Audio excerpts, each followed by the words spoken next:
இதே போன்று நாம் உங்களிடையே உங்களிலிருந்தே ஒரு தூதரை நம் வசனங்களை உங்களுக்கு ஓதி காண்பிப்பதற்காகவும் உங்களை தூய்மைப்படுத்துவதற்காகவும் உங்களுக்கு வேதத்தையும் ஞானத்தையும் கற்றுக் கொடுப்பதற்காகவும் இன்னும் உங்களுக்கு தெரியாமல் இருந்தவற்றை உங்களுக்கு கற்றுக் கொடுப்பதற்காகவும் அனுப்பியுள்ளோம். ஆகவே நீங்கள் என்னை நினைவு கூறுங்கள், நானும் உங்களை நினைவு கூர்வேன். இன்னும் நீங்கள் எனக்கு நன்றி செலுத்துங்கள், எனக்கு மாறு செய்யாதீர்கள். நம்பிக்கை கொண்டோரே, பொறுமை மற்றும் தொழுகையை கொண்டு இறைவனிடம் உதவி தேடுங்கள். நிச்சயமாக அல்லாஹ் பொறுமையுடையவர்களுடன் இருக்கின்றான். இன்னும் அல்லாஹ்வின் பாதையில் கொல்லப்பட்டோரை அவர்கள் இறந்து விட்டார்கள் என்று கூறாதீர்கள். அப்படியல்ல, அவர்கள் உயிருள்ளவர்கள். எனினும் நீங்கள் இதை உணர்ந்து கொள்ள மாட்டீர்கள். நிச்சயமாக நாம் உங்களை ஓரளவு அச்சத்தாலும் பசியாலும் பொருள்கள், உயிர்கள், கனி வர்க்கங்கள் ஆகியவற்றின் இழப்பினாலும் சோதிப்போம். நபியே, பொறுமையுடையோருக்கு நீர் நன்மாராயம் கூறுவீராக. பொறுமையுடையோராகிய அவர்களுக்கு துன்பம் ஏற்படும் போது நிச்சயமாக நாம் அல்லாஹ்வுக்கே உரியவர்கள், நிச்சயமாக நாம் அவனிடமே திரும்பி செல்வோம் என்று கூறுவார்கள். இத்தகையோர் மீதுதான் அவர்களுடைய இறைவனின் அருள்களும் கிருபையும் உண்டாகின்றன. இன்னும் இவர்கள்தாம் நேர்வழியை அடைந்தவர்கள். நிச்சயமாக சஃபா மற்றும் மர்வா என்னும் இரு மலைகள் அல்லாஹ்வின் அடையாளங்களில் உள்ளவை. எனவே எவர்கள் காபா என்னும் அவ்வாலயத்தை ஹஜ் அல்லது உம்ரா செய்கிறார்களோ அவர்கள் அவ்விரண்டையும் சுற்றி வருவது, சயி செய்வது குற்றமல்ல. இன்னும் எவனொருவன் உபரியாக நன்மையை செய்கின்றானோ அவனுக்கு நிச்சயமாக அல்லாஹ் நன்றி பாராட்டுகிறவனாகவும் அவனுடைய செயல்களை நன்கறிந்தவனாகவும் இருக்கின்றான். நாம் அருளிய தெளிவான அத்தாட்சிகளையும் நேர்வழியையும் அதனை நாம் வேதத்தில் மனிதர்களுக்கு விளக்கிய பின்னரும் யார் மறைக்கின்றார்களோ அவர்களை அல்லாஹ் சபிக்கின்றான். மேலும் அவர்களை சபிப்பதற்கு உரிமையுடையவர்களும் சபிக்கிறார்கள். எவர்கள் பாவ மன்னிப்பு தேடி தங்களை சீர்திருத்திக் கொண்டு அவற்றை மனிதர்களுக்கு தெளிவுபடுத்தினார்களோ அவர்களை தவிர மற்றவர்கள் சாபத்திற்குரியவர்கள். அவர்களை நான் மன்னித்து விடுகிறேன். நான் மன்னிப்பவனாகவும் கிருபையுடையவனாகவும் இருக்கின்றேன். யார் இவ்வேத உண்மைகளை நிராகரிக்கிறார்களோ இன்னும் நிராகரித்தவர்களாகவே மரணித்தும் விடுகிறார்களோ அத்தகையோர் அவர்கள் மீது அல்லாஹ், வானவர்கள் இன்னும் மனிதர்கள் அனைவருடைய சாபமும் உண்டாகும். அவர்கள் அச்சாபத்திலேயே என்றென்றும் இருப்பார்கள். அவர்களை விட்டும் வேதனை லேசாக்கப்பட மாட்டாது. மேலும் மன்னிப்பு கோர அவர்கள் அவகாசமும் கொடுக்கப்பட மாட்டார்கள். மேலும் உங்கள் இறைவன் ஒரே இறைவன்தான். அவனைத் தவிர வேறு கடவுள் இல்லை. அவன் அளவற்ற அருளாளன், நிகரற்ற அன்புடையோன். நிச்சயமாக வானங்களையும் பூமியையும் படைத்திருப்பதிலும் இரவும் பகலும் மாறி மாறி வருவதிலும் மனிதர்களுக்கு பயன் தருவதை கொண்டு கடலில் செல்லும் கப்பல்களிலும் வானத்திலிருந்து அல்லாஹ் தண்ணீரை இறக்கி அதன் மூலமாக பூமி இறந்த பின் அதை உயிர்ப்பிப்பதிலும் அதன் மூலம் ஒவ்வொரு விதமான உயிரினத்தையும் பரவ விட்டிருப்பதிலும் காற்றுகளை மாறி மாறி வீச செய்வதிலும் வானத்திற்கும் பூமிக்கும் இடையே கட்டுப்பட்டிருக்கும் மேகங்களிலும் விளங்கும் மக்களுக்கு அல்லாஹ்வுடைய வல்லமையையும் கருணையும் எடுத்துக்காட்டும் சான்றுகள் உள்ளன. அல்லாஹ் அல்லாதவர்களை அவனுக்கு இணையாக வைத்துக் கொண்டு அவர்களை அல்லாஹ்வை நேசிப்பதற்கொப்ப நேசிப்போரும் மனிதர்களில் இருக்கிறார்கள். ஆனால் நம்பிக்கை கொண்டவர்கள் அல்லாஹ்வை அதிகமாக நேசிப்பார்கள். இன்னும் அநியாயம் செய்து கொண்டிருந்தோர் மறுமையில் பார்ப்பார்களானால் வேதனையை அவர்கள் காணும் போது நிச்சயமாக வலிமை அனைத்தும் அல்லாவுக்கே உரியது. இன்னும் நிச்சயமாக அல்லாஹ் வேதனை செய்வதில் கடினமானவன் என்பதை உணர்ந்து கொள்வார்கள். வேதனையை காணும் போது பின்பற்றப்பட்டோர் தம்மை பின்பற்றியவர்களிடமிருந்து விலகிக் கொள்வார்கள். இன்னும் அவர்களிடையே இருந்த தொடர்புகள் யாவும் அறுபட்டு விடும். பின்பற்றியவர்கள் கூறுவார்கள், நமக்கு உலகில் வாழ இன்னொரு வாய்ப்பு கிடைக்குமானால் அவர்கள் நம்மை விட்டு விலகிக் கொண்டதை போல் நாமும் அவர்களை விட்டு விலகிக் கொள்வோம். இவ்வாறே அல்லாஹ் அவர்கள் செய்த செயல்களை அவர்களுக்கு துக்கம் அளிப்பதாக எடுத்து காட்டுவான். அன்றியும் அவர்கள் நரக நெருப்பிலிருந்து வெளியேறுகிறவர்கள் அல்ல. மனிதர்களே, பூமியில் உள்ள பொருட்களில் அனுமதிக்கப்பட்ட நல்லவற்றை உண்ணுங்கள். ஷைத்தானின் அடிச்சுவடுகளை பின்பற்றாதீர்கள். நிச்சயமாக அவன் உங்களுக்கு பகிரங்கமான பகைவனாவான். நிச்சயமாக அவன் தீயவற்றையும் மானக்கேடானவற்றையும் அல்லாவை பற்றி நீங்கள் அறியாததை கூறும்படியும் உங்களை ஏவுகிறான்.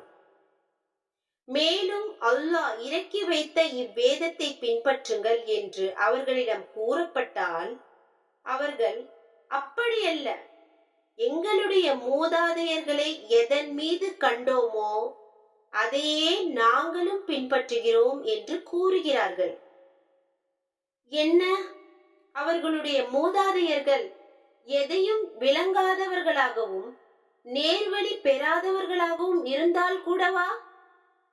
அந்த நிராகரிப்பாளர்களுக்கு ஒரு உதாரணம். வெறும் கூப்பாட்டையும் கூச்சலையும் தவிர வேறெதையும் கேட்காத கால்நடைகளை கூவி அழைப்பவனின் உதாரணத்தை போன்றிருக்கிறது. அவர்கள் செவிடர்களாகவும் ஊமையர்களாகவும் குருடர்களாகவும் இருக்கின்றனர். அவர்கள் எதனையும் உணர்ந்து கொள்ள மாட்டார்கள். நம்பிக்கை கொண்டவர்களே, நாம் உங்களுக்கு அளித்துள்ளவற்றில் தூய்மையானவற்றையே உண்ணுங்கள். நீங்கள் அல்லாவுக்கு வணக்கத்திற்குரியவனான அவனையே வணங்குபவர்களாக இருந்தால் நீங்கள் நன்றி செலுத்துங்கள். தானாகவே செத்ததும் இரத்தமும் பன்றியின் மாமிசமும் அல்லாஹ் அல்லாதவற்றுக்காக அறுக்கப்பட்டதையும் ஆகியவைகளைத்தான் உங்கள் மீது தடை செய்திருக்கிறான். ஆனால் எவரேனும் பாவம் செய்யாத நிலையில் வரம்பு மீறாமல் இவற்றை உண்ண நிர்பந்திக்கப்பட்டால் அவர் மீது குற்றமில்லை. நிச்சயமாக அல்லாஹ் மன்னிப்பவனாகவும் கருணை மிக்கோனாகவும் இருக்கின்றான். எவர் வேதத்தில் அருளியவற்றை மறைத்து அதற்கு பகரமாக சொற்ப தொகை பெற்றுக் கொள்கிறார்களோ நிச்சயமாக அவர்கள் தங்கள் வயிறுகளில் நெருப்பை தவிர வேறெதனையும் உட்கொள்ளவில்லை. மறுமை நாளில் அல்லாஹ் அவர்களிடம் பேசவும் மாட்டான், அவர்களை பரிசுத்தமாக்கவும் மாட்டான். அவர்களுக்கு துன்புறுத்தும் வேதனை. அவர்கள்தான் நேர்வழிக்கு பதிலாக வழிகேட்டையும் மன்னிப்பிற்கு பதிலாக வேதனையையும் விலைக்கு வாங்கிக் கொண்டவர்கள். இவர்களை நரக நெருப்பை சகித்துக் கொள்ள செய்தது எது? இதற்கு காரணம் நிச்சயமாக அல்லாஹ் இவ்வேதத்தை உண்மையுடன் இறக்கியுள்ளான். இன்னும் இவ்வேதத்திலே நிச்சயமாக கருத்து வேறுபாடு கொண்டவர்கள் சத்தியத்தை விட்டும் தூரமான பிளவிலேயே இருக்கின்றனர். புண்ணியம் என்பது உங்கள் முகங்களை கிழக்கிலோ மேற்கிலோ திருப்பிக் கொள்வதில் இல்லை. ஆனால் புண்ணியம் உடையவர்கள் அல்லாஹ்வின் மீதும் இறுதி நாளின் மீதும் வானவர்கள் மீதும் வேதத்தின் மீதும் நபிமார்கள் மீதும் நம்பிக்கை கொண்டு செல்வத்தை தம் விருப்பத்தின் மீது உறவினர்களுக்கும் அனாதைகளுக்கும் ஏழைகளுக்கும் வழிபோக்கருக்கும் யாசிப்பவர்களுக்கும் அடிமைகளின் மீட்புக்காக கொடுத்தவரும் இன்னும் தொழுகையை கடைபிடித்து ஜக்காத்தையும் கொடுத்து இன்னும் தாம் வாக்களித்தால் தம் வாக்குறுதிகளை நிறைவேற்றோரும் வறுமை, இழப்பு போன்ற துன்பத்திலும், நோய் நொடிகள் போன்றவற்றின் கஷ்டத்திலும், யுத்த சமயத்திலும் பொறுமையுடன் இருந்தவர்களும் ஆவார். அத்தகையோர்தாம் உண்மையாளர்கள். இன்னும் அவர்கள்தாம் இறைவனை அஞ்சியவர்கள். நம்பிக்கை கொண்டோரே, கொலைக்காக பழி தீர்ப்பது உங்கள் மீது விதிக்கப்பட்டுள்ளது. சுதந்திரமுடையவனுக்கு சுதந்திரமுடையவன், அடிமைக்கு அடிமை, பெண்ணுக்கு பெண்.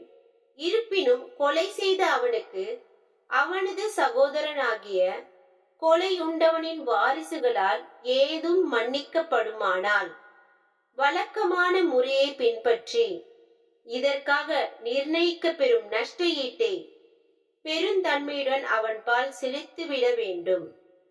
இது உங்கள் இறைவனிடமிருந்து கிடைத்த சலுகையும் கிருபையும் ஆகும்.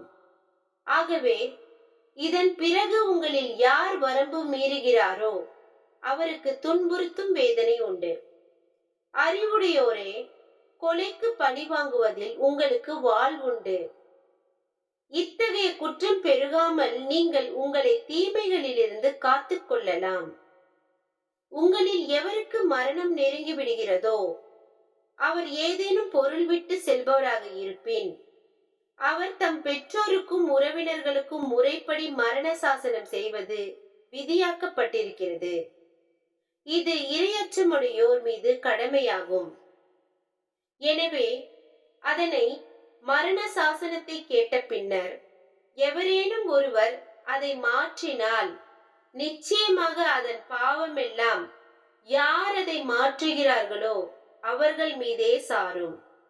நிச்சயமாக அல்லாஹ் யாவற்றையும் கேட்பவனாகவும் அறிபவனாகவும் இருக்கின்றான்.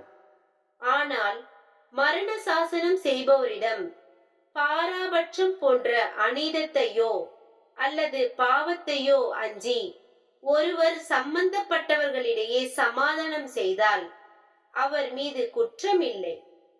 நிச்சயமாக அல்லாஹ் மன்னிப்பவனாகவும் நிகரற்ற அன்புடையவனாகவும் இருக்கின்றான். நம்பிக்கை கொண்டோர்களே, உங்களுக்கு முன் இருந்தவர்கள் மீது நோன்பு விதிக்கப்பட்டிருந்தது போல் உங்கள் மீதும் அது விதிக்கப்பட்டுள்ளது. அதன் மூலம் நீங்கள் இறையச்சமுடையோர் ஆகலாம். இவ்வாறு விதிக்கப்பெற்ற நோன்பு சில குறிப்பிட்ட நாட்களில் கடமையாகும். ஆனால் அந்நாட்களில் உங்களில் எவரேனும் நோயாளியாகவோ அல்லது பயணத்திலோ இருந்தால் அவர் அக்குறிப்பிட்ட நாட்களின் நோன்பை மற்ற நாட்களில் கணக்கிட்டு நோற்றுவிடவும். எனினும் அதற்கு சக்தி பெற்றிருப்போர் அதற்கு பரிகாரமாக ஓர் ஏழைக்கு உணவளிக்க வேண்டும். எனினும் எவரேனும் உபரியாக நன்மை செய்தால் அது அவருக்கு நல்லது. ஆயினும் நீங்கள் நோன்பின் பலனை அறிவீர்களானால் நீங்கள் நோன்பு நோற்பதே உங்களுக்கு நன்மையாகும். ரமலான் மாதம் எத்தகையதென்றால் அதில்தான் மனிதர்களுக்கு வழிகாட்டியாகவும் நேரான வழியை தெளிவாக்க கூடியதாகவும் நன்மை தீமைகளை பிரித்தறிவிப்பதுமான குர்ஆன் இறக்கி அருளப்பட்டது. ஆகவே உங்களில் எவர் அம்மாதத்தை அடைகிறாரோ அவர் நோன்பு நோற்க வேண்டும். எனினும் எவர் நோயாளியாகவோ அல்லது பயணத்திலோ இருக்கிறாரோ அவர் அக்குறிப்பிட்ட நாட்களில் நோன்பை மற்ற நாட்களில் கணக்கிட்டு நோற்றுவிடவும். அல்லாஹ் உங்களுக்கு இலகுவானதை நாடுகிறான், உங்களுக்கு சிரமமானதை அவன் நாடவில்லை. நோன்பின் எண்ணிக்கையை நீங்கள் பூர்த்தி செய்யவும் உங்களுக்கு நேர்வழி காட்டியதற்காக அல்லாஹ்வை நீங்கள் பெருமைப்படுத்துவதற்காகவும் நீங்கள் நன்றி செலுத்துவதற்காகவுமே அல்லாஹ் இதன் மூலம் நாடுகிறான். நபியே, என் அடியார்கள் என்னை பற்றி உம்மிடம் கேட்டால் நிச்சயமாக நான் சமீபமாகவே இருக்கின்றேன். பிரார்த்தனை செய்பவரின் பிரார்த்தனைக்கு அவர் பிரார்த்தித்தால் விடையளிக்கின்றேன். அவர்கள் என்னிடமே பிரார்த்தித்து கேட்கட்டும், என்னையே நம்பட்டும், அப்பொழுது அவர்கள் நேர்வழியை அடைவார்கள் என்று கூறுவீராக. நோன்பின் இரவுகளில் நீங்கள் உங்கள் மனைவியருடன் கூடுவது உங்களுக்கு அனுமதிக்கப்பட்டுள்ளது. அவர்கள் உங்களுக்கு ஆடையாகவும் நீங்கள் அவர்களுக்கு ஆடையாகவும் இருக்கின்றீர்கள். நிச்சயமாக நீங்கள் உங்களையே வஞ்சித்துக் கொண்டிருந்ததை அல்லாஹ் நன்கறிவான். அவன் உங்கள் மன்னிப்பு கோருதலை ஏற்று உங்களை விட்டும் அப்பாவத்தை மன்னித்து விட்டான். எனவே இனி நோன்பு இரவுகளில் உங்கள் மனைவியருடன் கூடி அல்லாஹ் உங்களுக்கு விதித்ததை தேடிக் கொள்ளுங்கள். இன்னும் அதிகாலை நேரம் என்ற வெள்ளை நூல் இரவு என்ற கருப்பு நூலிலிருந்து தெளிவாக தெரியும் வரை உண்ணுங்கள், பருகுங்கள். பின்னர் இரவு வரை நோன்பை பூர்த்தி செய்யுங்கள். இன்னும் நீங்கள் பள்ளிவாசலில் தங்கி இருக்கும் போது உங்கள் மனைவியருடன் கூடாதீர்கள். இவை அல்லாவின் வரம்புகளாகும். அவற்றை மீற நெருங்காதீர்கள். தன்னை அஞ்சுவதற்காக இவ்வாறே அல்லாஹ் தன்னுடைய சான்றுகளை மனிதர்களுக்கு தெளிவாக்குகின்றான். அன்றியும் உங்களுக்கிடையில் ஒருவர் மற்றவரின் பொருளை தவறான முறையில் சாப்பிடாதீர்கள். மேலும் நீங்கள் அறிந்து கொண்டே மக்களின் பொருள்களிலிருந்து ஒரு பகுதியை அநியாயமாக தின்பதற்காக அதிகாரிகளிடம் லஞ்சம் கொடுக்க நெருங்காதீர்கள். நபியே, தேய்ந்து வளரும் பிறைகளை பற்றி உம்மிடம் கேட்கிறார்கள். நீர் கூறும், அவை மக்களுக்கும் ஹஜ்ஜுக்கும் காலம் காட்டுபவையாக உள்ளது. நம்பிக்கையாளர்களே, ஹஜ்ஜை நிறைவேற்றிய பிறகு உங்கள் வீடுகளுக்கு பின்புறமாக வருவதில் புண்ணியம் இல்லை. ஆனால் இறைவனுக்கு அஞ்சுபவரே புண்ணியமுடையவர் ஆவார். எனவே வீடுகளுக்கு முறையான வாசல்கள் வழியாகவே செல்லுங்கள். நீங்கள் வெற்றியடையும் பொருட்டு அல்லாஹ்வை அஞ்சிக் கொள்ளுங்கள். உங்களை எதிர்த்து போர் புரிவர்களுடன் நீங்களும் அல்லாஹ்வின் பாதையில் போரிடுங்கள். ஆனால் வரம்பு மீறாதீர்கள். நிச்சயமாக அல்லாஹ் வரம்பு மீறுபவர்களை நேசிப்பதில்லை. களத்தில் சந்திக்கும் போது அவர்கள் எங்கே காண கிடைப்பினும் அவர்களை கொல்லுங்கள். இன்னும் அவர்கள் உங்களை எங்கிருந்து வெளியேற்றினார்களோ அங்கிருந்து அவர்களை வெளியேற்றுங்கள். ஏனெனில் குழப்பம் கொலை செய்வதை விட கொடியதாகும். இருப்பினும் காபா எனும் மஸ்ஜிதுல் ஹராமில் அவர்கள் அதில் உங்களிடம் போரிடாத வரையில் நீங்கள் அவர்களுடன் போரிட வேண்டாம். ஆனால் அங்கும் அவர்கள் உங்களுடன் போரிட்டால் நீங்கள் அவர்களை கொல்லுங்கள். இதுதான் நிராகரிப்போருக்கு உரிய கூலியாகும். எனினும் அவர்கள் ஒதுங்கி விடுவர்களாயின் நீங்கள் அவர்களை கொல்லாதீர்கள். நிச்சயமாக அல்லாஹ் மிக மன்னிப்போனாகவும் கருணை உடையவனாகவும் இருக்கின்றான். குழப்பம் நீங்கி மார்க்கம் அல்லாஹ்வுக்கே ஆகும் வரை நீங்கள் அவர்களுடன் போரிடுங்கள்.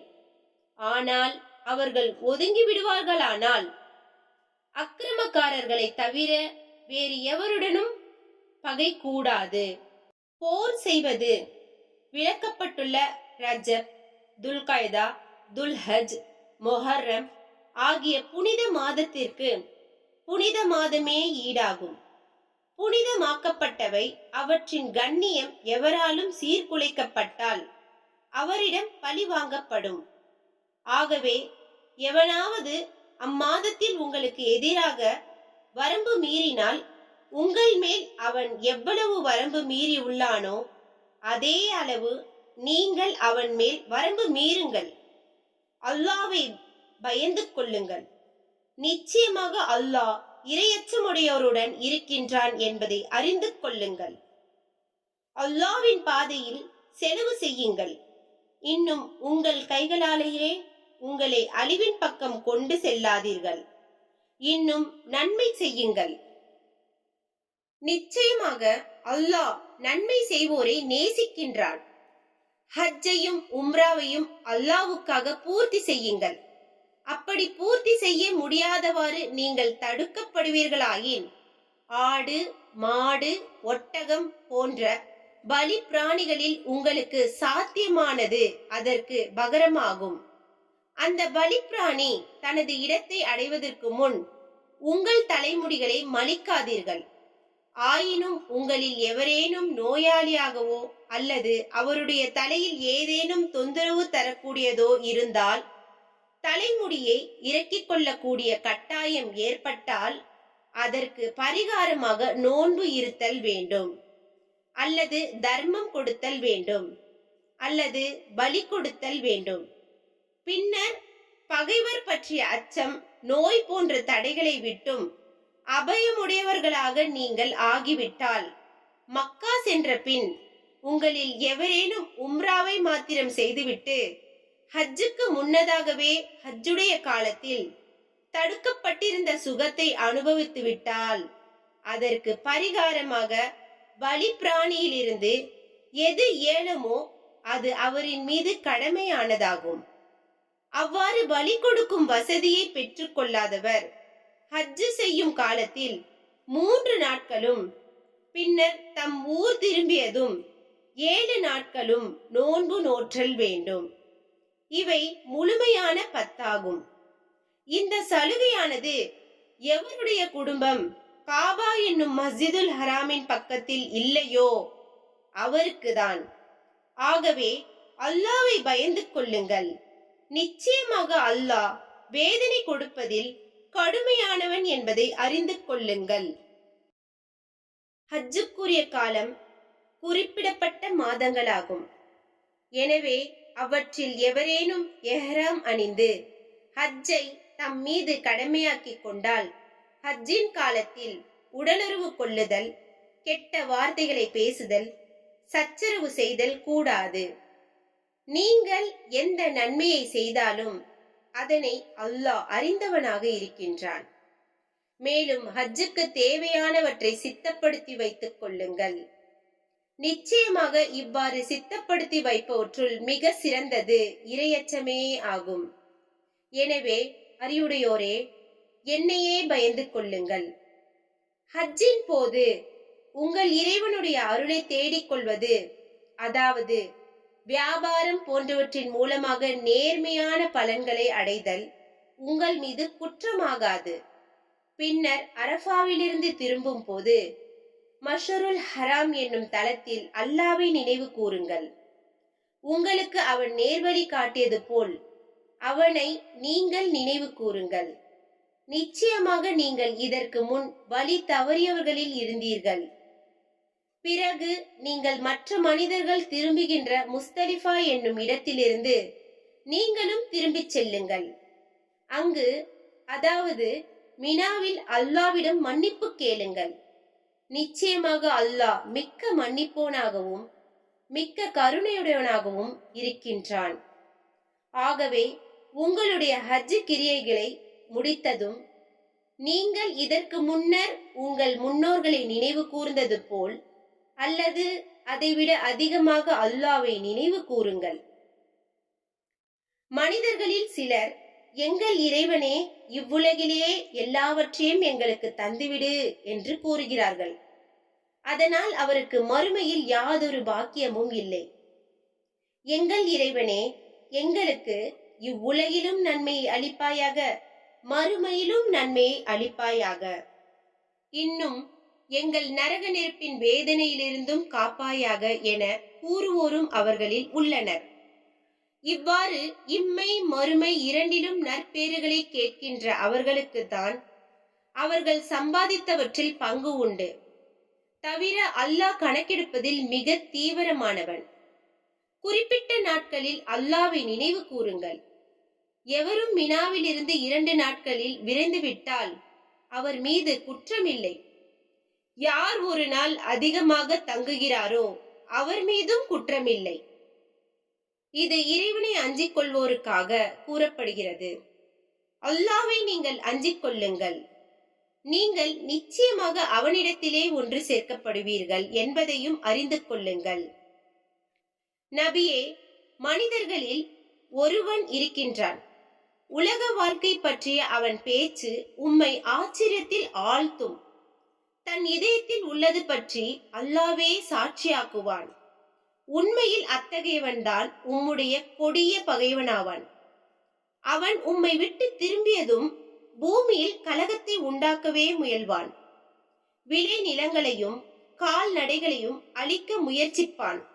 இன்னும் கலகத்தை அல்லாஹ் விரும்புவதில்லை. அல்லாஹ்வை அஞ்சிக் கொள்ளுங்கள் என்று அவனிடம் சொல்லப்பட்டால் ஆணவம் அவனை பாவத்தின் பக்கமே இழுத்து செல்கிறது. அவனுக்கு நரகமே போதுமானது. நிச்சயமாக அந்நரகமானது தங்குமிடங்களில் மிக கேடானதாகும். இன்னும் அல்லாஹ்வின் திருப்பொருத்தத்தை நாடி தன்னையே தியாகம் செய்பவனும் மனிதர்களில் இருக்கின்றான். அல்லாஹ் இத்தகைய தன் அடியார்கள் மீது அளவற்ற அன்புடையவனாக இருக்கின்றான். நம்பிக்கை கொண்டவர்களே, நீங்கள் இஸ்லாத்தில் முழுமையாக நுழைந்து விடுங்கள். தவிர ஷைத்தானுடைய அடிச்சுவடுகளை நீங்கள் பின்பற்றாதீர்கள். நிச்சயமாக அவன் உங்களுக்கு பகிரங்கமான பகைவன் ஆவான். தெளிவான அத்தாட்சிகள் உங்களிடம் வந்த பின்னரும் நீங்கள் சருகு விடுவீர்களானால் நிச்சயமாக அல்லாஹ் வலிமை மிக்கவன், ஞானம் உள்ளவன் என்பதை அறிந்து கொள்ளுங்கள். அல்லாஹ்வும் வானவர்களும் மேக நிழல்களில் அவர்களிடம் வந்து அவர்களுடைய காரியம் முடிக்கப்படுவதை தவிர வேறு எதனையும் அவர்கள் எதிர்பார்க்கிறார்களா? மறுமையில் சகல காரியங்களும் அல்லாஹ்வின் பக்கமே மீட்டப்படும். நபியே, இஸ்ராயலின் சந்ததிகளிடம் நீர் கேளும், நாம் எத்தனை தெளிவான அத்தாட்சிகளை அவர்களுக்கு கொடுத்தோம் என்று. அல்லாஹ்வின் அருட்கொடையை அது தம்மிடம் வந்த பின்னரும் யார் மாற்றுகிறாரோ அத்தகையோருக்கு தண்டனை கொடுப்பதில் நிச்சயமாக அல்லாஹ் கடுமையானவன். நிராகரிப்போருக்கு இவ்வுலக வாழ்க்கை அழகாக்கப்பட்டுள்ளது. இதனால் அவர்கள் நம்பிக்கை கொண்டோரை ஏளனம் செய்கிறார்கள். ஆனால் அல்லாஹ்வை அஞ்சியவர்கள் மறுமையில் அவர்களை விட உயர்ந்த நிலையில் இருப்பார்கள். இன்னும் அல்லாஹ் தான் நாடுவோருக்கு கணக்கின்றி கொடுப்பான். ஆரம்பத்தில் மனிதர்கள் ஒரே கூட்டத்தினராகவே இருந்தனர். பிறகு நன்மை செய்வோருக்கு நன்மாராயம் கூறுவோராகவும் தீமை செய்வோருக்கு அச்சமூட்டி எச்சரிக்கை செய்பவராகவும் அல்லாஹ் நபிமார்களை அனுப்பி வைத்தான். அத்துடன் மனிதர்களிடையே ஏற்படும் கருத்து வேறுபாடுகளை தீர்த்து வைப்பதற்காக அவர்களுடன் உண்மையுடைய வேதத்தையும் இறக்கி வைத்தான். எனினும் அவ்வேதத்தை கொடுக்கப்பட்டவர்களே அவர்களிடம் தெளிவான ஆதாரங்கள் வந்த பின்னரும் தம்மிடையே உண்டான போராமை காரணமாக மாறுபட்டார்கள். ஆயினும் உண்மையிலிருந்து எதில் அவர்கள் மாறுபட்டிருந்தார்களோ அதன் பக்கம் தன் அருளினால் அல்லாஹ் நம்பிக்கை கொண்டோருக்கு நேர்வழி காட்டினான். இவ்வாறே அல்லாஹ் தான் நாடியோரை நேர்வழியில் செலுத்துகின்றான். உங்களுக்கு முன்னே சென்றவர்களுக்கு ஏற்பட்டது போல் சோதனைகள் உங்களுக்கு வராமலேயே சொர்க்கத்தில் நீங்கள் நுழைந்து விடலாம் என்று எண்ணுகிறீர்களா? அவர்களை வறுமை, பிணி போன்ற கஷ்டங்களும் துன்பங்களும் பீடித்தன. அல்லாஹ்வின் உதவி எப்பொழுது வரும் என்று தூதரும் அவரோடு நம்பிக்கை கொண்டவர்களும் கூறும் அளவுக்கு அவர்கள் அலைக்கழிக்கப்பட்டார்கள். அறிந்து கொள்ளுங்கள், நிச்சயமாக அல்லாஹ்வின் உதவி சமீபத்திலேயே இருக்கிறது என்று நாம் ஆறுதல் கூறினோம். அவர்கள் உம்மிடம் கேட்கிறார்கள், எதை யாருக்கு செலவு செய்ய வேண்டும் என்று. நீர் கூறும், நல்லவற்றிலிருந்து நன்மையை நாடி எதனை நீங்கள் செலவு செய்தாலும் அதை தாய் தந்தையருக்கும் நெருங்கிய உறவினர்களுக்கும் அனாதைகளுக்கும் ஏழைகளுக்கும் வழி போக்கருக்கும் கொடுங்கள். மேலும் நீங்கள் நன்மையிலிருந்து எதனை செய்தாலும் நிச்சயமாக அல்லாஹ் அதை அறிந்து தக்க கூலி தருபவனாக இருக்கின்றான். போர் செய்தல் அது உங்களுக்கு வெறுப்பாக இருப்பினும் உங்கள் மீது விதிக்கப்பட்டுள்ளது. நீங்கள் ஒரு பொருளை வெறுக்கலாம், ஆனால் அது உங்களுக்கு நன்மையாக இருக்கும். ஒரு பொருளை நீங்கள் விரும்பலாம், ஆனால் அது உங்களுக்கு தீமையாக இருக்கும். இவற்றையெல்லாம் அல்லாஹ் அறிவான், நீங்கள் அறிய மாட்டீர்கள். நபியே, புனிதமான மாதங்களில் போர் புரிவது பற்றி உம்மிடம் அவர்கள் கேட்கிறார்கள். நீர் கூறும், அக்காலத்தில் போர் செய்வது பெரும் குற்றமாகும். ஆனால் அல்லாஹ்வின் பாதையை விட்டு தடுப்பதும் அவனை நிராகரிப்பதும் காபா எனும் மஸ்ஜிதுல் ஹராமை விட்டும் தடுப்பதும் அங்குள்ளவர்களை அதிலிருந்து வெளியேற்றுவதும் ஆகியவையெல்லாம் அல்லாஹ்விடம் பெரும் குற்றங்களாகும். அன்றியும் குழப்பம் செய்வது கொலையை விட கொடியது. அவர்களுக்கு இயன்றால் உங்கள் மார்க்கத்திலிருந்து உங்களை திருப்பிவிடும் வரை உங்களுடன் அவர்கள் ஓயாது போரிட்டுக் கொண்டே இருப்பார்கள். உங்களில் எவரேனும் ஒருவர் தம்முடைய மார்க்கத்திலிருந்து திரும்பி நிராகரிப்பவராகவே மரணித்து விட்டால் அவர்களின் நற்செயல்கள் இவ்வுலகத்திலும் மறுமையிலும் பலன் தராமல் அழிந்துவிடும். இன்னும் அவர்கள் நரகவாசிகள், அதில் நிரந்தரமாக தங்கிவிடுவார்கள். நிச்சயமாக நம்பிக்கை கொண்டோரும் ஹிஜ்ரத் செய்தோரும் அல்லாவின் பாதையில் அறப்போர் செய்தோரும் தான் அல்லாவின் அருளை எதிர்பார்க்கிறார்கள். மேலும் அல்லாஹ் மிகவும் மன்னிப்பவனாகவும் பேரன்புடையவனாகவும் இருக்கின்றான். நபியே, மதுபானத்தையும் சூதாட்டத்தையும் பற்றி அவர்கள் உம்மிடம் கேட்கின்றனர். நீர் கூறும், அவ்விரண்டிலும் பெரும்பாவம் இருக்கிறது. மனிதர்களுக்கு அவற்றில் சில பலன்களும் உண்டு. ஆனால் அவ்விரண்டிலும் உள்ள பலனை விட பெரியது. நபியே, தர்மத்திற்காக எதை செலவு செய்ய வேண்டும் என்று அவர்கள் உம்மிடம் கேட்கின்றனர். உங்கள் தேவைக்கு வேண்டியது போக மீதமானவற்றை செலவு செய்யுங்கள் என்று கூறுவீராக. சிந்திப்பதற்காக அல்லாஹ் தன் வசனங்களை இவ்வாறு விவரிக்கின்றான். மேற்கூறிய இரண்டும் இவ்வுலகிலும் மறுமையிலும் என்ன பலன்களை தரும் என்பதை பற்றி நீங்கள் தெளிவு பெறுவதற்காக தன் வசனங்களை இவ்வாறு விளக்குகின்றான். அனாதைகளை பற்றி அவர்கள் உம்மிடம் கேட்கின்றனர். நீர் கூறுவீராக, அவர்களுக்குரிய சீர்திருத்தத்தை செய்தல் மிகவும் நல்லது. நீங்கள் அவர்களுடன் கலந்து வாழ்வதாக இருந்தால் அவர்கள் உங்கள் சகோதரர்கள் ஆவார்கள். இன்னும் சீர்திருத்துவ பணியிலிருந்து குழப்பம் உண்டாக்குபவனை அல்லாஹ் நன்கு அறிவான்.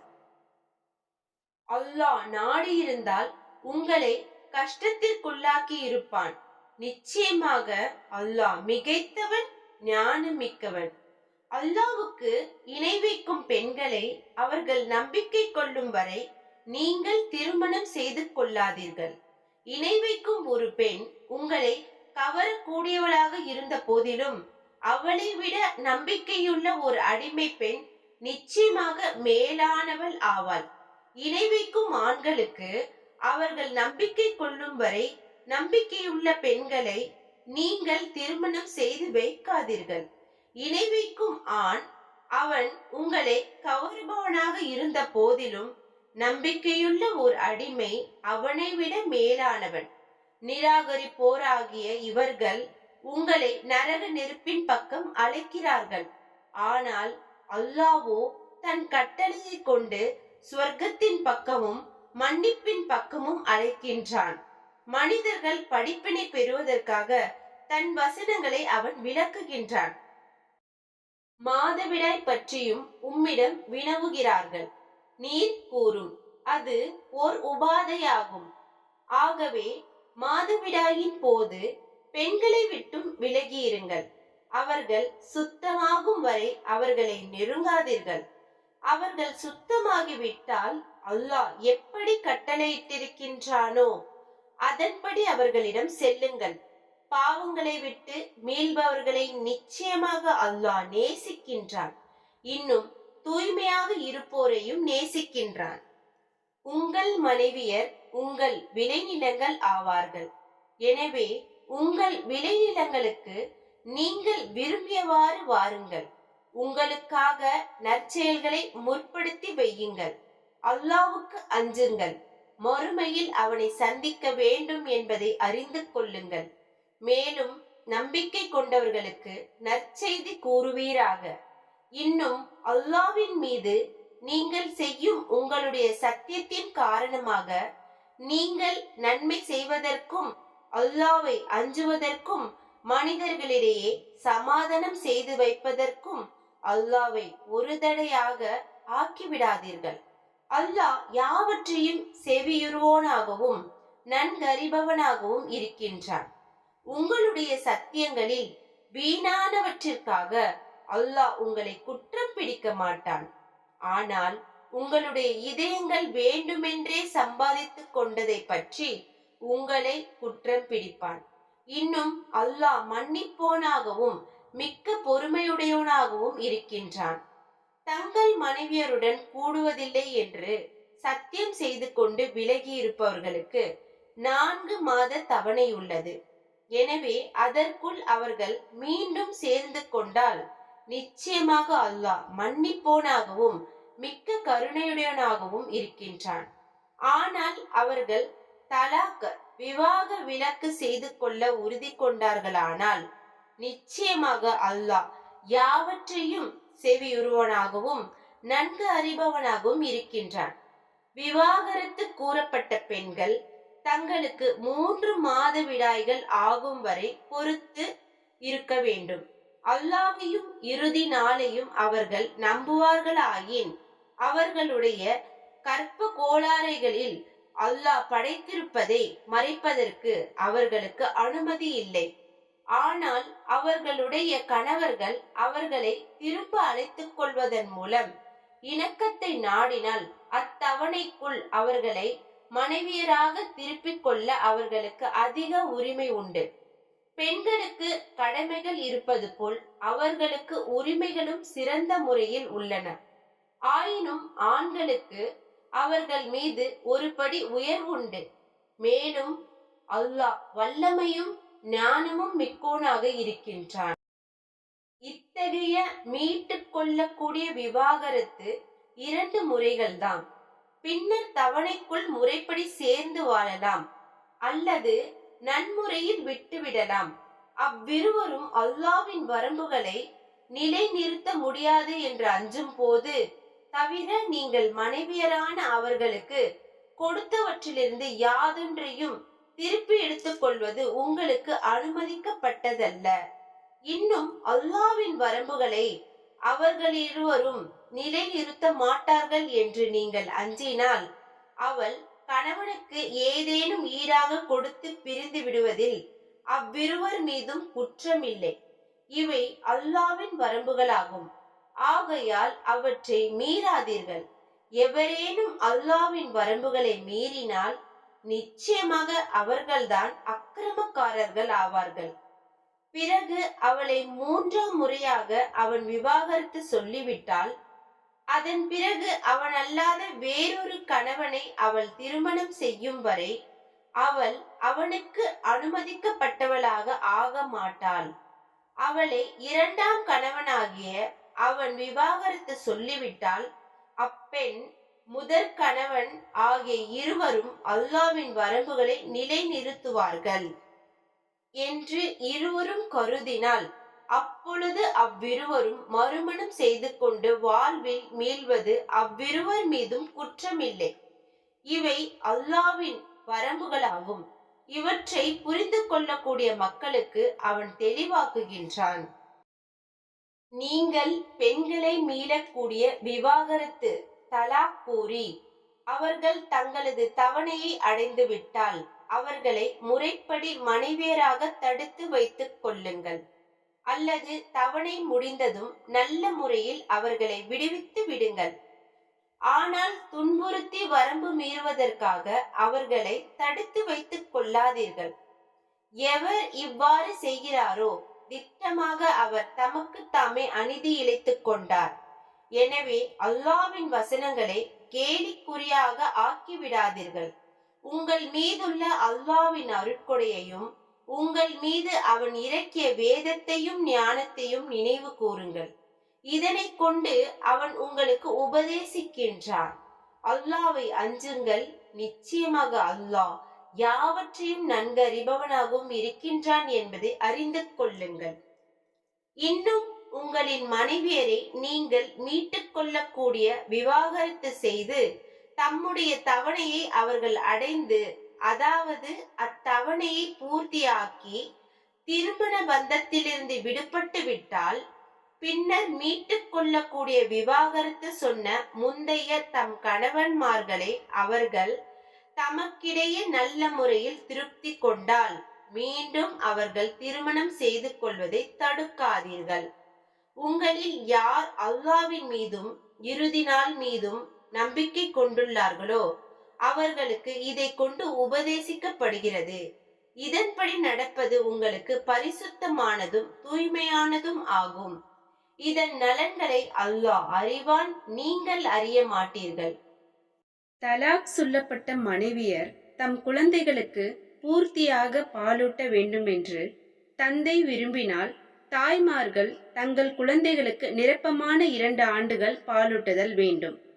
பாலூட்டும் தாய்மார்களுக்கு ஷரியத்தின் முறைப்படி உணவும் உடையும் கொடுத்து வருவது குழந்தையுடைய தகப்பன் மீது கடமையாகும்.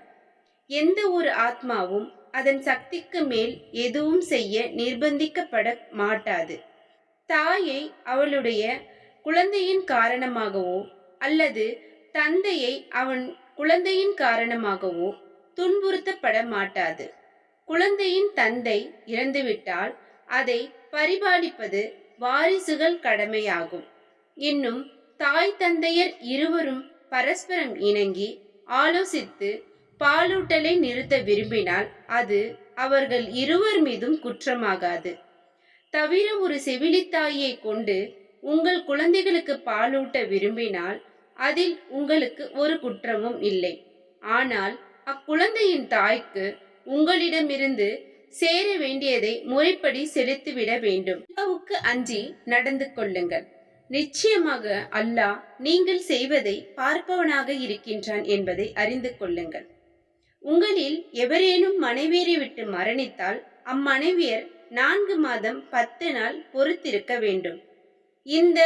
இத்தவணை பூர்த்தியானதும் அவர்கள் தங்கள் நாட்டத்துக்கு ஒப்ப தங்கள் காரியத்தில் ஒழுங்கான முறையில் எதுவும் செய்து கொள்வதில் உங்கள் மீது குற்றம் இல்லை.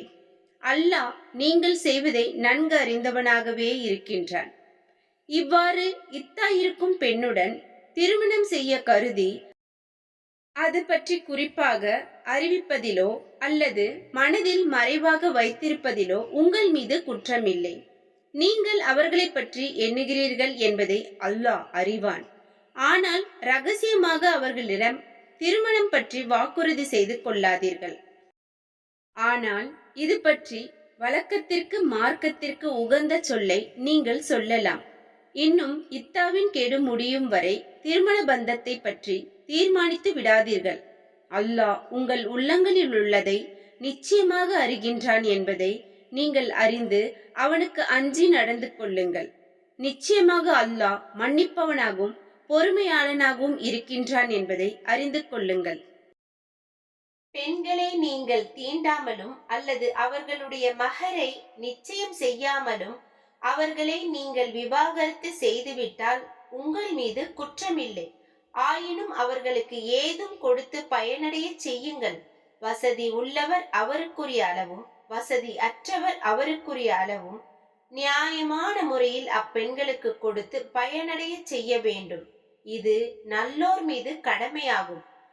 ஆயினும் அவர்களை நீங்கள் தீண்டுவதற்கு முன் அவர்களுடைய மகரை நிர்ணயம் செய்திருக்க அவர்களை நீங்கள் விவாகரத்து செய்வீர்களாயின் நீங்கள் குறிப்பிட்டிருந்த மகர் தொகையில் பாதி அவர்களுக்கு உண்டு. அவர்களோ அல்லது எவர் கையில் அத்திருமண பந்தம் இருக்கிறதோ அவர் முழுமையை மன்னித்து விட்டாலன்றி. ஆனால் இவ்விஷயத்தில் நீங்கள் விட்டுக் கொடுப்பது இரையச்சத்திற்கு மிக்க நெருக்கமானதாகும். இன்னும் உங்களுக்கிடையே ஒருவருக்கொருவர் உபகாரம் செய்து கொள்வதையும் மறவாதீர்கள். நிச்சயமாக அல்லாஹ் நீங்கள் செய்வதை பார்த்து கூலி கொடுப்பவனாக இருக்கின்றான். தொழுகைகளையும் குறிப்பாக நடு தொழுகையும் பேணிக் கொள்ளுங்கள். தொழுகையின் போது அல்லாஹ்வுக்கு பணிந்தவர்களாக நில்லுங்கள். ஆயினும் பகைவர்களையோ அல்லது வேறெதையுமோ கொண்டு நீங்கள் பயந்தால் நடந்து கொண்டோ அல்லது சவாரி செய்து கொண்டோ தொழுது கொள்ளுங்கள். பின்னர் நீங்கள் அச்சம் தீர்ந்ததும் நீங்கள் அறியாமல் இருந்ததை அவன் உங்களுக்கு கற்றுக் கொடுத்ததை போன்று அல்லாஹ்வை நினைவு கூறுங்கள். உங்களில் எவரேனும் மனைவியரை விட்டு இறக்கும் நிலையில் இருப்பார்களானால் தங்கள் மனைவியருக்கு ஓராண்டு வரை உணவு உடை போன்ற செலவின பொருட்களை கொடுத்து வீட்டை விட்டு அவர்கள் வெளியேற்றப்படாதபடி வாரிசுகளுக்கு அவர்கள் மரண சாசனம் கூறுதல் வேண்டும். ஆனால் அப்பெண்கள் தாங்களே வெளியே சென்று முறைப்படி தங்கள் காரியங்களை செய்து கொண்டார்களானால் அதில் உங்கள் மீது குற்றமில்லை. மேலும் அல்லாஹ் வல்லமையுடையவனும் அறிவாற்றல் உடையவனும் ஆவான். மேலும் விவாகரத்து செய்யப்பட்ட பெண்களுக்கு முறைப்படி செலவின பொருட்கள் பெற உரிமை உண்டு. இது இரையச்சமுடையவர்கள் மீது கடமையாகும். நீங்கள் விளங்கிக் கொள்வதற்காக அல்லாஹ் உங்களுக்கு தன்னுடைய வசனங்களை இவ்வாறு விளக்குகின்றான். நபியே, மரண பயத்தால் தம் வீடுகளை விட்டும் ஆயிரக்கணக்கில் வெளியேறுவர்களை நீர் கவனிக்கவில்லையா? அல்லாஹ் அவர்களிடம் இறந்து விடுங்கள் என்று கூறினான். பின்னர் அவர்களை உயிர்ப்பித்தான். நிச்சயமாக அல்லாஹ் மனிதர்கள் மீது அருளுடையவன். ஆனால் மனிதர்களில் பெரும்பாலோர் நன்றி செலுத்துவதில்லை. நம்பிக்கையாளர்களே, நீங்கள் அல்லாஹ்வின் பாதையில் போரிடுங்கள். நிச்சயமாக அல்லாஹ் யாவற்றையும் செவி மடுப்பவனாகவும் நன்கு அறிபவனாகவும் இருக்கின்றான் என்பதையும் அறிந்து கொள்ளுங்கள். அல்லாஹ்வுக்கு அழகிய கடனாக கடன் கொடுப்பவர் யார்? அதை அவருக்கு அவன் பன்மடங்காக பெருக்குவான். அல்லாஹ்தான் உங்கள் செல்வத்தை சுருக்குகின்றான். அவனே அதை பெருக்கியும் தருகின்றான். அன்றியும் நீங்கள் அவனிடமே மீட்டப்படுவீர்கள். நபியே, மூசாவுக்கு பின் இஸ்ராயல்களின் தலைவர்களை நீர் கவனித்தீரா? அவர்கள் தம் நபியிடம், நாங்கள் அல்லாஹ்வின் பாதையில் போரிடுவதற்காக ஓர் அரசனை அனுப்புங்கள் என்று கூறிய பொழுது, அவர், போர் செய்தல் உங்கள் மீது கடமையாக்கப்பட்டால் நீங்கள் போரிடாமல் இருந்துவிடலாம் அல்லவா என்று கேட்டார். அதற்கு அவர்கள், எங்கள் மக்களையும் எங்கள் வீடுகளையும் விட்டு நாங்கள் வெளியேற்றப்பட்ட பின் அல்லாஹ்வின் பாதையில் நாங்கள் போரிடாமல் இருக்க எங்களுக்கு என்ன வந்தது என்று கூறினார்கள். பின்னர் அவர்கள் மீது போர் கடமையாக்கப்பட்ட போது அவர்களில் ஒரு சிலரை தவிர மற்றெல்லோரும் புறமுதுகு காட்டி திரும்பிவிட்டனர். இவ்வாறு அக்கிரமம் செய்வோரை அல்லாஹ் நன்கறிவான். அவர்களுடைய நபி அவர்களிடம், நிச்சயமாக அல்லாஹ் தாலூத்தை உங்களுக்கு அரசனாக அனுப்பியிருக்கின்றான் என்று கூறினார். அதற்கு அவர்கள், எங்கள் மீது அவருக்கு எவ்வாறு ஆட்சி உரிமை ஏற்படும்? ஆட்சிக்கு அவரை விட நாங்கள் தான் தகுதியுடையவர்கள். மேலும் அவருக்கு திரண்ட செல்வமும் கொடுக்கப்படவில்லையே என்று கூறினார்கள். அதற்கு அவர், நிச்சயமாக அல்லாஹ் உங்களை விட மேலாக அவரையே தேர்ந்தெடுத்திருக்கின்றான். இன்னும் அறிவிலும் உடலின் வலிமையிலும் விசாலத்தை அதிகமாக்கி உள்ளான். அல்லாஹ் தான் நாடியோருக்கு தன் அரச அதிகாரத்தையும் வழங்குவான். இன்னும் அல்லாஹ் விசாலமான கொடையுடையவன், யாவற்றையும் நன்கறிபவன் என்று கூறினார். இன்னும் அவர்களுடைய நபி அவர்களிடம், நிச்சயமாக அவருடைய அரச அதிகாரத்திற்கு அடையாளமாக உங்களிடம் ஒரு பேழை வரும். அதில் உங்களுக்கு உங்கள் இறைவனிடம் இருந்து அமைதியும் இன்னும் மூசாவின் சந்ததியினரும் ஹாரூனின் சந்ததியினரும் விட்டு சென்றவற்றின் மீதம் உள்ளவையும் இருக்கும். அதை மலக்குகள் வானவர்கள் சுமந்து வருவார்கள். நீங்கள் நம்பிக்கையாளர்களாக இருப்பின் நிச்சயமாக இதில் உங்களுக்கு அத்தாட்சி இருக்கிறது என்று கூறினார். பின்னர் தாலூத் படைகளுடன் புறப்பட்ட போது அவர், நிச்சயமாக அல்லாஹ் உங்களை வழியில் ஒரு ஆற்றை கொண்டு சோதிப்பான். யார் அதிலிருந்து நீர் அருந்துகின்றீரோ அவர் என்னை சேர்ந்தவர் அல்லர். தம் கரத்தினால் ஒரு சிறங்கை தண்ணீரில் அள்ளியவரை தவிர யார் அதிலிருந்து அதிகமாக நீர் அருந்தவில்லையோ நிச்சயமாக அவர் என்னை சார்ந்தவர் என்று கூறினார். அவர்களில் சிலரை தவிர பெரும்பாலோர் அதிலிருந்து அதிகமாக நீர் அருந்தினார்கள். பின்னர் அவரும் அவருடன் நம்பிக்கை கொண்டோரும் அதனை கண்டதும் அதிகமாக நீர் அருந்தியோர் ஜாலுத்துடனும் அவன் படைகளுடனும் போர் செய்வதற்கு எங்களுக்கு வலுவில்லை என்று கூறிவிட்டனர். ஆனால் நாம் நிச்சயமாக அல்லாஹ்வை சந்திப்போம் என்று உறுதி கொண்டிருந்தோர் எத்தனையோ சிறு கூட்டத்தினர் பெரும் கூட்டத்தினரை அல்லாஹ்வின் அனுமதி கொண்டு வென்றிருக்கிறார்கள். மேலும் அல்லாஹ் பொறுமையாளர்களுடன் இருக்கின்றான் என்று கூறினார்கள். மேலும் ஜாலுத்தையும் அவன் படைகளையும் களத்தில் சந்திக்க அவர்கள் வெளிப்பட்ட போது, எங்கள் இறைவா, எங்கள் மீது பொறுமையை பொழிவாயாக, எங்கள் பாதங்களை உறுதியாக்குவாயாக, நிராகரிக்கும் இக்கூட்டத்துக்கு எதிராக எங்களுக்கு உதவி செய்வாயாக என கூறி பிரார்த்தனை செய்தனர். இவ்வாறு அவர்கள் அல்லாஹ்வின் அனுமதி கொண்டு ஜாலூத்தின் படையை முறியடித்தார்கள். தாவூத் ஜாலூத்தை கொன்றார். அல்லாஹ் அவருக்கு அரசு உரிமையையும் ஞானத்தையும் கொடுத்தான். தான் விரும்பியவற்றையெல்லாம் அவருக்கு கற்பித்தான். இன்னும் மனிதர்களை அவர்களில் சிலரை கொண்டு சிலரை அல்லாஹ் தடுக்காவிட்டால் பூமி சீர்கெட்டிருக்கும்.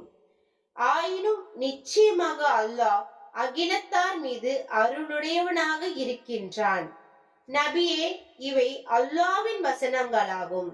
இவற்றை நாம் உண்மையை கொண்டும் உமக்கு ஓதி காண்பிக்கின்றோம். நிச்சயமாக நீர் நம்மால் அனுப்பப்பட்ட தூதர்களில் ஒருவர். அத்தூதர்கள் அவர்களில் சிலரை விட நாம் மேன்மையாக்கி இருக்கின்றோம். அவர்களில் சிலருடன் அல்லாஹ் பேசி இருக்கின்றான். அவர்களில் சிலரை பதவிகளில் உயர்த்தியும் இருக்கின்றான். மேலும் மரியமுடைய மகன் ஈசாவுக்கு நாம் தெளிவான அத்தாட்சிகளை கொடுத்தோம். இன்னும் ரூஹுல் குதுஸ் எனும் பரிசுத்த ஆன்மாவான ஜிப்ரீல் மூலம் அவரை பலப்படுத்தினோம். அல்லாஹ் நாடியிருந்தால் அவர்களுக்கு பின் வந்தவர்கள் தங்களிடம் தெளிவான அத்தாட்சிகள் வந்த பின்னரும் தங்களுக்குள் சண்டையிட்டுக் கொண்டிருக்க மாட்டார்கள். ஆனால் அவர்கள் தங்களுக்குள் கருத்து வேறுபாடு கொண்டனர். அவர்களில் நம்பிக்கை கொண்டோரும் உள்ளனர், அவர்களில் நிராகரித்தோரும் உள்ளனர். அல்லாஹ் நாடியிருந்தால் அவர்கள் இவ்வாறு சண்டையிட்டு கொண்டிருக்க மாட்டார்கள். ஆனால் அல்லாஹ் தான் நாடியவற்றை செய்கின்றான். நம்பிக்கை கொண்டோரே, பேரமும் நட்பும் பரிந்துரையும் இல்லாத அந்த தீர்ப்பு நாள் வருவதற்கு முன்னர் நாம் உங்களுக்கு அளித்தவற்றிலிருந்து நல்வழியில் செலவு செய்யுங்கள். இன்னும் நிராகரிப்பாளர்கள் அவர்கள்தான் அநியாயக்காரர்கள்.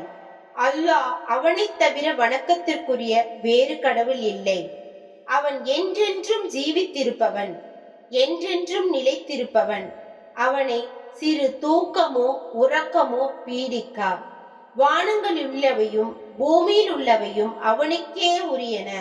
அவன் அனுமதியின்றி அவனிடம் யார் பரிந்துரை செய்ய முடியும்?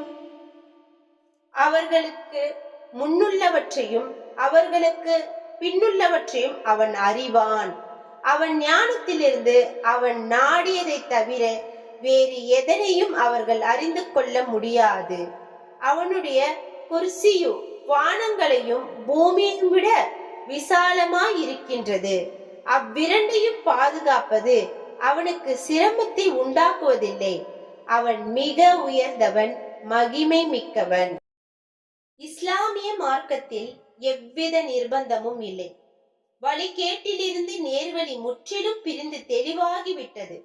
ஆகையால் எவர் ஷைத்தானை நிராகரித்து அல்லாஹ்வின் மீது நம்பிக்கை கொள்கின்றாரோ அவர் அருந்துவிடாத கெட்டியான கயிற்றை நிச்சயமாக பற்றி கொண்டார். மேலும் அல்லாஹ் யாவற்றையும் செவியுறவனாகவும் நன்கறிவனாகவும் இருக்கின்றான். அல்லாஹ்வே நம்பிக்கை கொண்டவர்களின் பாதுகாவலன் ஆவான். அவன் அவர்களை இருள்களிலிருந்து வெளிச்சத்தின் பக்கம் கொண்டு வருகின்றான்.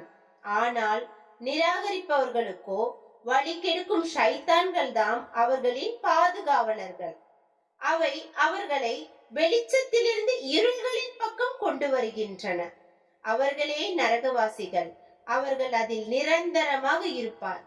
அல்லாஹ் தனக்கு அரசாட்சி கொடுத்ததின் காரணமாக ஆணவம் கொண்டு இப்ராஹிமிடத்தில் அவருடைய இறைவனை பற்றி தர்க்கம் செய்தவனை நபியே நீர் கவனித்தீரா? இப்ராஹிம் கூறினார், எவன் உயிர் கொடுக்கவும் மரணம் அடையும்படியும் செய்கின்றானோ அவனே என்னுடைய இறைவன் என்று. அதற்கு அவன், நானும் உயிர் கொடுக்கின்றேன், மரணம் அடையும்படியும் செய்கின்றேன் என்று கூறினான். அப்பொழுது இப்ராஹிம் கூறினார், திட்டமாக அல்லாஹ் சூரியனை கிழக்கில் உதிக்கச் செய்கின்றான், நீ அதை மேற்கு திசையில் உதிக்கச் செய் என்று. அல்லாஹ்வை நிராகரித்த அவன் வாய் அடைப்பட்டு போனான். தவிர அல்லாஹ் அநியாயம் செய்யும் கூட்டத்தாருக்கு நேர்வழி காண்பிப்பதில்லை. அல்லது ஒரு கிராமத்தை கடந்து சென்றவரை நீர் அறிவீரா? அந்த கிராமமானது அடியோடு வீழ்ந்து கிடந்தது. இதை பார்த்த அவர், இவ்வூர் இவ்வாறு அழிந்து மடிந்த பின் இதனை அல்லாஹ் எப்படி உயிர்ப்பிப்பான் என்று கூறினார். ஆகவே அல்லாஹ் அவரை 100 ஆண்டுகள் வரை மரணிக்க செய்தான். பின்னர் அவரை உயிர் கொடுத்து எழுப்பி, எவ்வளவு காலம் இந்நிலையில் இருந்தீர் என்று அவரை கேட்டான். அதற்கு அவர், ஒரு நாள் அல்லது ஒரு நாளின் சிறு பகுதியில் இவ்வாறு இருந்தேன் என்று கூறினார். இல்லை, நீர் இந்நிலையில் 100 ஆண்டுகள் இருந்தீர். இதோ பாரும், உம்முடைய உணவையும் உம்முடைய பானத்தையும் கெட்டு போகாமையினால் அவை எந்த விதத்திலும் மாறுதல் அடையவில்லை. ஆனால் உம்முடைய கழுதையை பாரும், உம்மை மனிதர்களுக்கு ஒரு அத்தாட்சி ஆக்குவதற்காக இவ்வாறு செய்தோம்.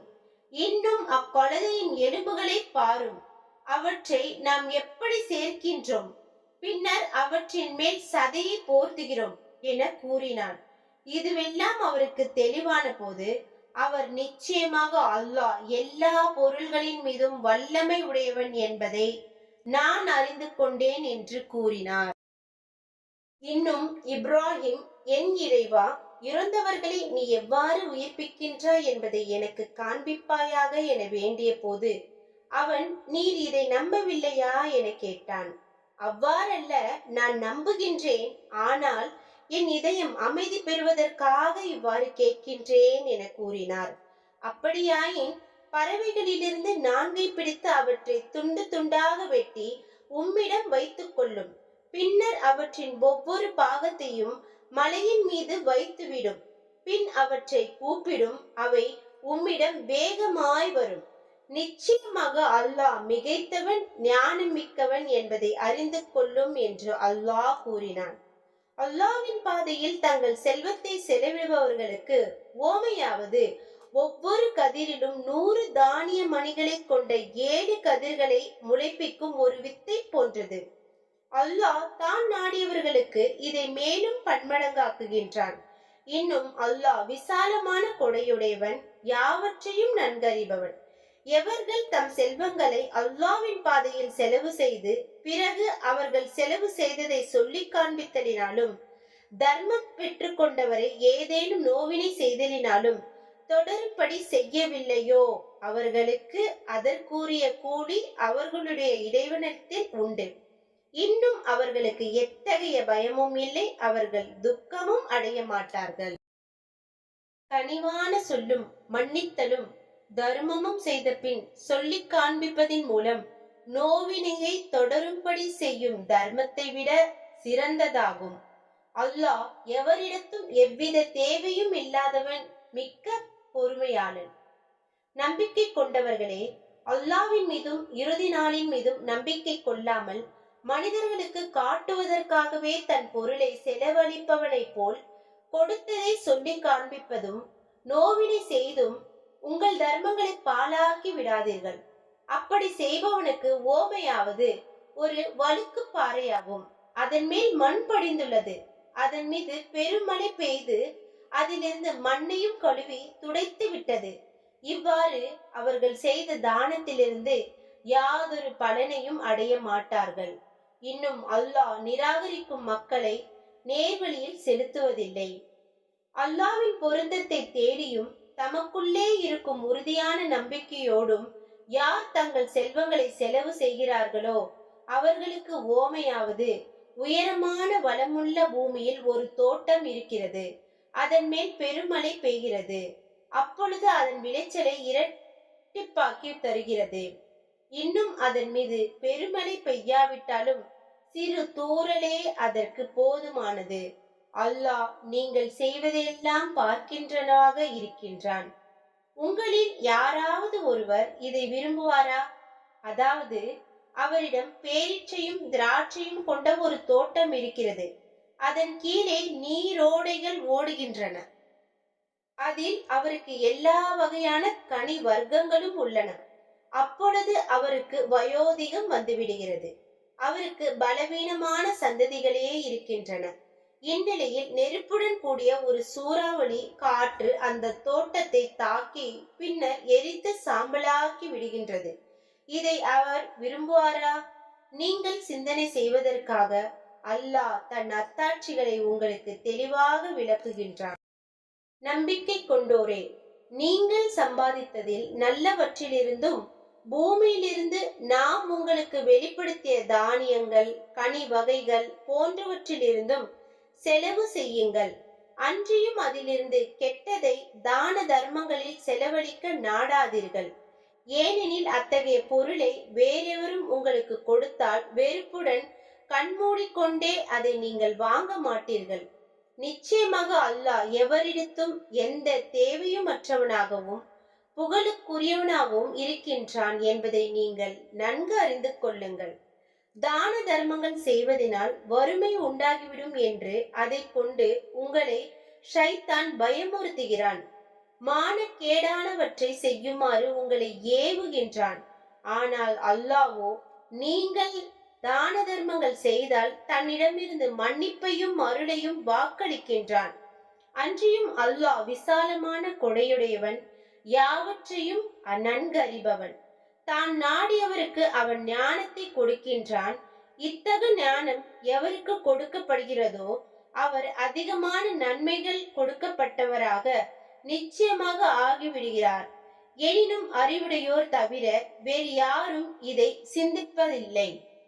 இன்னும் நீங்கள் எதனை செலவு செய்தாலும் அல்லது ஏதேனும் நேர்ச்சை செய்தாலும் நிச்சயமாக அல்லாஹ் அதனை அறிவான். அன்றியும் அக்கிரமக்காரர்களுக்கு உதவி செய்வோர் எவரும் இல்லை. தான தர்மங்களை நீங்கள் வெளிப்படையாக செய்தால் அதுவும் நல்லதே. ஏனெனில் அவ்வாறு செய்ய பிறரையும் அது தூண்டும். எனினும் அவற்றை மறைத்து ஏழைகளுக்கு வழங்கினால் அது உங்களுக்கு இன்னும் நல்லது. தர்மங்களால் அவன் உங்கள் தீமைகளை அழித்து விடுவான். நீங்கள் செய்வதையெல்லாம் அல்லாஹ் நன்கு அறிந்தவனாகவே இருக்கின்றான். நபியே, அவர்களை நேர்வழியில் சேர்ப்பது உமது பொறுப்பன்று. ஆனால் தான் நாடியவர்களை அல்லாஹ் நேர்வழியில் செலுத்துகின்றான்.